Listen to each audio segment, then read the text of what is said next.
Welcome back, America. I'm Hugh Hewitt. Noah Rothman is senior writer, senior political analyst at National Review.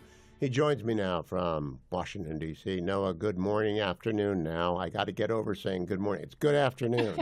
It's really going to take a while, muscle memory. Noah, we're in the middle of California's Chernobyl. It is a term that one of my callers used to me, the stripping away of the facade of governance. There is no governance here. It's an absolute fiasco. And it's a disaster and a catastrophe. What do you think about it? Or are you moving on already to Pete Hegseth, the hostage deal, which is important, Mazie Hirono, who is not, and Jack Smith, who is irrelevant? What's your mind share for the California catastrophe?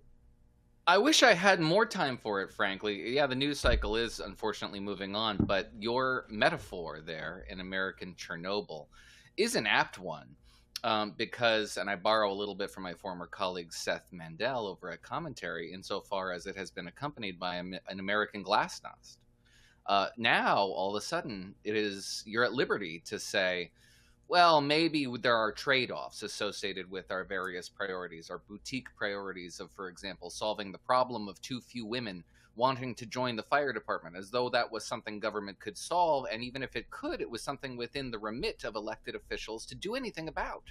The degree to which all our environmental priorities and the extraordinary deference we have granted to environmentalist organizations to hamstring public officials in their effort to build infrastructure, to make fire breaks and clear the glut of combustible materials from forest floors, the sort of prohibitive influence that they've given small but influential organizations over that process that benefits so many were things you just could not say in mixed companies, certainly not within the polite liberal sphere that has for years governed California and been the governing ethos in California. Now you can.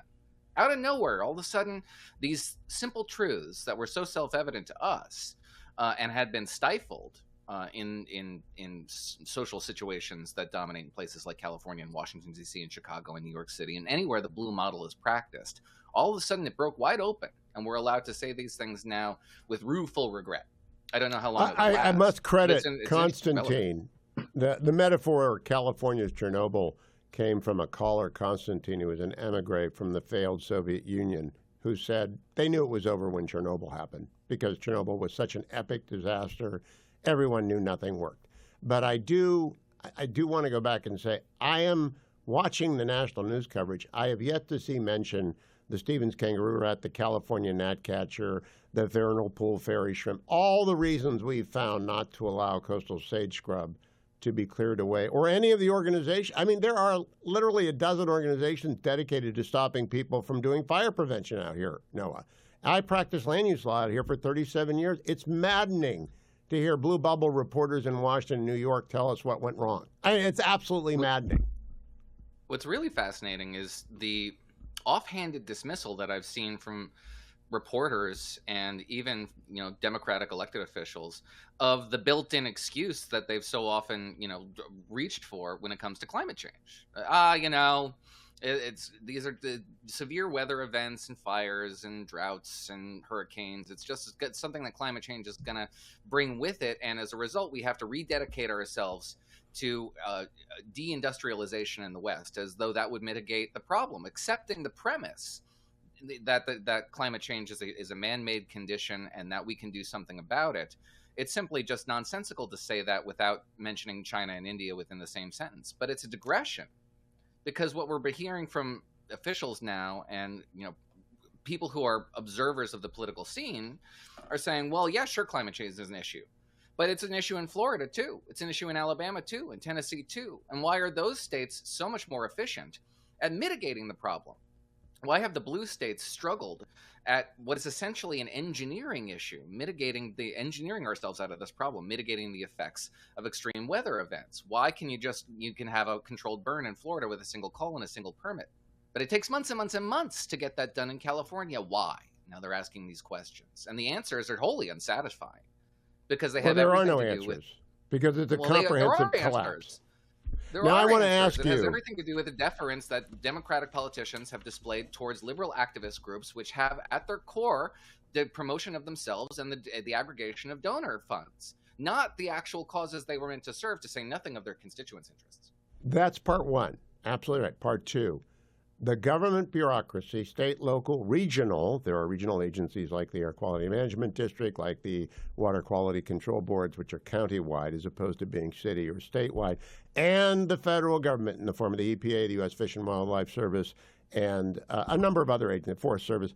They all contribute. It's a vast gridlock of people employed by the government that leads to no governance. It's an absolute failure until, of course, crisis strikes.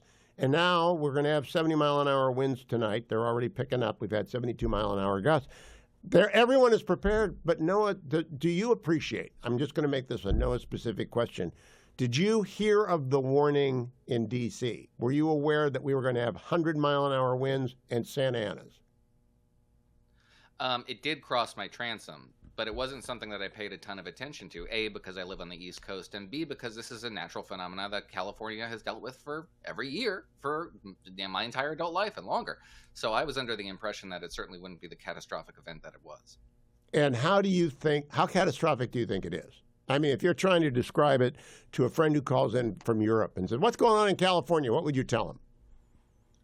Well, I would tell them that it's the worst natural disaster that Southern California has experienced, I think, in ever. It could be said that it is certainly the largest wildfire, the most destructive wildfire in a major city. It's the biggest disaster to befall an American city since Hurricane Katrina in New Orleans, to be sure, if not worse. So I would describe it that way. I would also say that there is an element of hope here, too. If we return to the glasnost metaphor, the Chernobyl metaphor, the causes that befell, the reason why the Soviet Union collapsed is multi-causal. You can't say one had more of effect than another. But one that I like a lot is how the process of glasnost allowed for the opening of the archives, which Baltic representatives to the Soviet Congress, as it were, used to open up the archives from World War II and to expose the Molotov-Ribbentrop Pact, which demonstrated that the Soviet Union itself, as it existed, its very idea of itself, forged in the fires of World War II, was an outgrowth of a pact with Nazi Germany. That was not well known in the Soviet Union. And when it became known in the Soviet Union that the USSR existed as the result of Nazi beneficence, the whole edifice collapsed. That's a sort of I hope Noah. I hope you'll give a chance. In a liberal world where they start tackling with their assumptions that led to this environmentalist sclerosis. What we do next matters a lot. And so I wrote a piece about it for Fox News today, modeled on the Pennsylvania Avenue Development Corporation, suggested to me my smart people. I'd love to have your assessment of that. I would not give federal aid to California absent conditions. And it's quite controversial. We have 30 seconds. Would you condition federal aid to reform of this vast, ineffective, pension-seeking bureaucracy? No, and we talked about this, and I'm of two minds on it. I can see the value in it, certainly the value of lobbying for real reforms. But I would be afraid of conditioning aid because it's a two-way street. You could absolutely see a Democratic government in the future say to Florida, bummer what happened with that hurricane there. Repeal your gun laws and your abortion laws, and we'll talk. Now that you see, I have an answer for that, but it'll come next week. Noah C. Rothman of National Review. Follow him on X. Follow me to the next segment of today's Hugh Show.